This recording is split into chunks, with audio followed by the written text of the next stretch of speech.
Hello, in this video we are going to discuss the main themes when we talk about a monopoly. Okay, so remember the idea of a monopoly is just when we have one firm who is selling all the product in one market.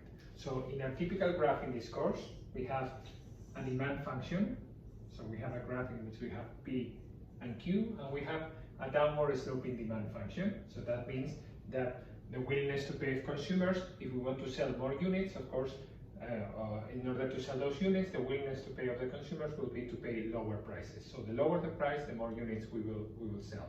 If we sell less units, we can sell them at a higher price. So if we have a demand function and we have an upward sloping supply function, which remember is the part of the marginal cost that is above the average variable cost, if this is our supply function, right? If this was not a monopoly, if this was a perfect competitive market, we will find that the equilibrium would be at the point where demand meets supply.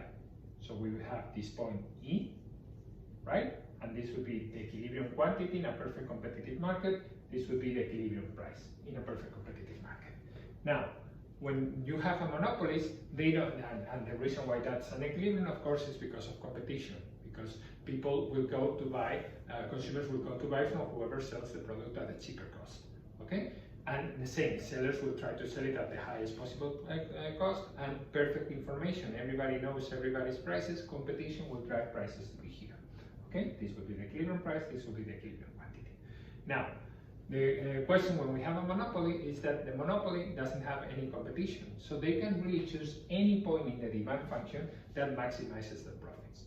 That means that if we have a marginal revenue function that always goes below the demand function, the point where the marginal revenue function intersects the marginal cost function, remember the supply is the marginal cost function, give us the monopoly quantity, QM, the monopoly quantity. It doesn't give us the price, it just gives us the monopoly quantity. Now we take that monopoly quantity all the way to the demand function, and at this point we find the monopoly price. So the main effect of a monopoly is, of course, that quantity is reduced. From the equilibrium quantity there is less quantity and the price increases. In terms of welfare, what's going on? Well, what's going on is that the consumer surplus is reduced. Before, under perfect competitive equilibrium, the consumer surplus would be this whole triangle. Why? Because the consumer surplus is the difference between how much consumers are willing to pay for the product and how much they end up paying. If this was the price under perfect competitive equilibrium, this whole triangle would be the consumer surplus. Now, the consumer surplus is smaller. Why? Because first, consumers, they buy less units, and second, they buy them at a higher price. So those units are sold at a higher price. So the new consumer surplus is this blue area, this blue triangle that I'm highlighting here. That means there is a loss in the consumer surplus. However, some part of that loss in the consumer surplus is recovered in terms of producer surplus. Why? Well, because now the producer surplus is, as always, the difference between price paid and the marginal cost of producing those units. Under perfect competition, the producer surplus would be, if this is the price paid and this is the marginal cost, the producer surplus under perfect competition would be this triangle down here. Now it's different because now the monopolist is selling less units, but they are selling them at a high price. The difference between the price everybody's paying, which is the monopoly price, and the marginal cost is this one. So all this area that I'm highlighting here is the producer surplus, while the blue area is the consumer surplus under monopoly. What's going on in terms of welfare? Well, in terms of welfare, what we see is that there are some units that before they were being traded, that now they are not being traded anymore. And therefore, there is an efficiency loss associated with the fact that all these units that under perfect competition will be traded, units for which consumers are willing to pay more than the marginal cost of producing those units, well, those units are not traded anymore. So this green area that I'm highlighting here is what we call the efficiency loss associated with having a monopoly, right? So those are the main lessons of a monopoly. Now, let's try to calculate this with a real demand function with numbers, and let's see how we do all these calculations. So let's use the example we actually used in class. Let me delete this graph.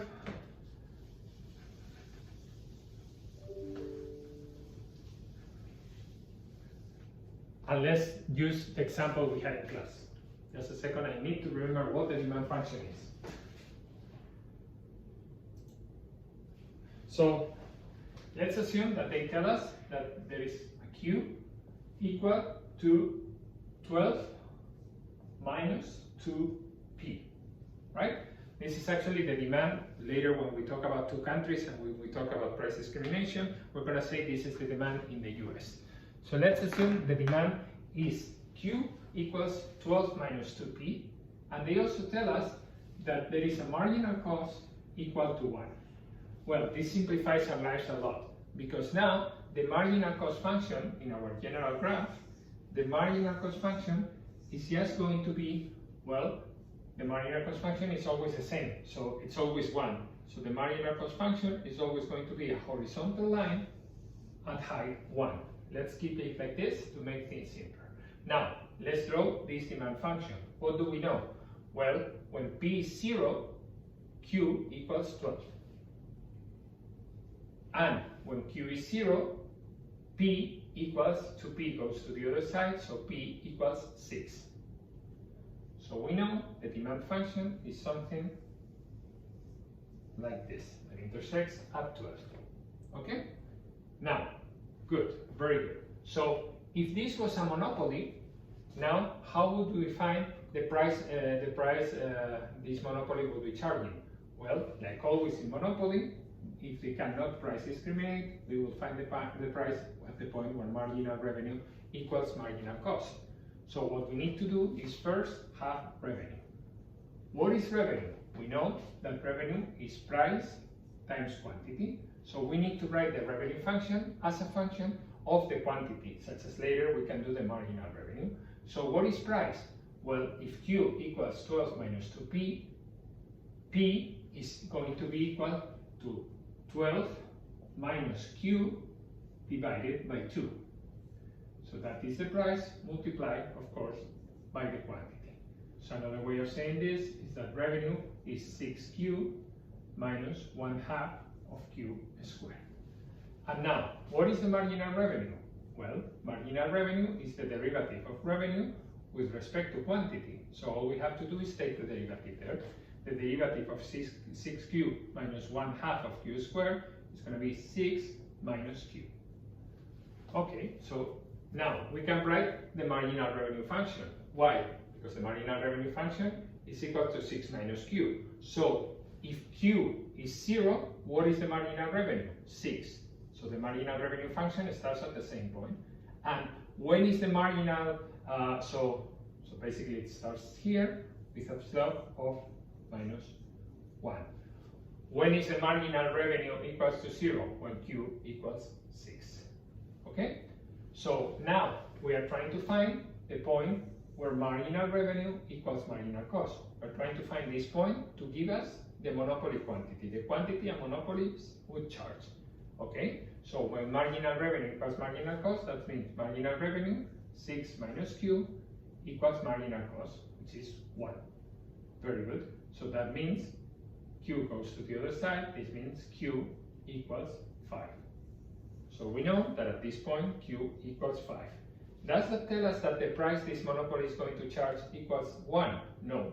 We take this 5 all the way to the demand function and we find the monopoly price, the price the monopoly charges. How much is going to be? Well, we have to go to the demand function. Up here, we know that Q equals 5, so 5 equals 12 minus 2P.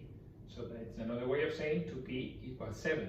So the monopoly price is 3.5. Okay? This is 3.5. Now, if they were asking us to calculate surpluses, etc., what is the consumer surplus? The difference between this demand function and the price the monopoly is charging, 3.5. So the consumer surplus is actually the triangle with length 5, so 5 times height 6 minus 3.5, which is 2.5, divided by 2. What is the producer surplus? Producer surplus, the difference between the price the monopoly is charging and the marginal cost, which equals 1. So it's this. So it's this rectangle. What is that rectangle? Well, it's a rectangle that has length again 5 and height 3.5 minus 1, which is 2.5. So we are actually seeing that the producer surplus in this case is higher than consumer surplus. Finally, what is the efficiency loss? What is the small triangle we are getting here that nobody it's getting because some of the units that are sold now that consumers are willing to pay more than before, the consumers are willing to pay more than producers are willing to receive, that now they are not being sold. What is the efficiency loss? Well, the efficiency loss is a triangle that goes from here to here. We actually don't know what that point is, but it's very easy to find because when the price is equals to 1 in the demand function, when the price equals to 1, Q equals 10, so this point is 10. So it's the triangle of length 10 minus 5, which is 5, times the height, which is 3.5 minus 1, so 5 times 2.5 divided by 2. And with that, we have done all the calculations for this exercise. Okay? Now, let's start talking about what would happen if there was actually price discrimination. What does it mean that there is price discrimination? So in this exercise, they tell us, well, what if there was another country with a different demand function, right? And we actually could sell things in the other country at a different price. There was some friction, and we could actually keep both markets completely separated. Okay? If the two markets are completely separated, the exercise we would have to do with the other demand function is exactly the same. So imagine they give us as demand function, they say that Q in Europe, so this was Q in the US and the price in the US, Q in Europe actually equals 4 minus P in the US. What would we have to do? Exactly the same exercise. Let's do it quickly. So let's do the same exercise, just in a small print, and I'm going to do it, okay, because it's going to be very easy. So this is Europe, and here we have Q in Europe. Here we have the price in Europe. The demand function, when price is 0, Q is 4, and when Q is 0, price is 4. So this is 4, and now here will be also 4, right? The revenue will be price times quantity. So now it will be 4 minus Q multiplied by Q. So marginal revenue will be 4 minus 2Q.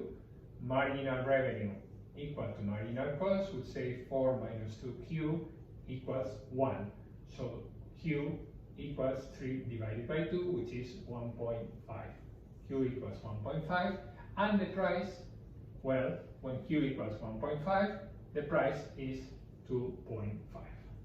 Okay? And I leave it to you to do all the graphics. That will be very simple, and calculating what will be the consumer surplus, producer surplus, and the efficiency loss associated with this other market.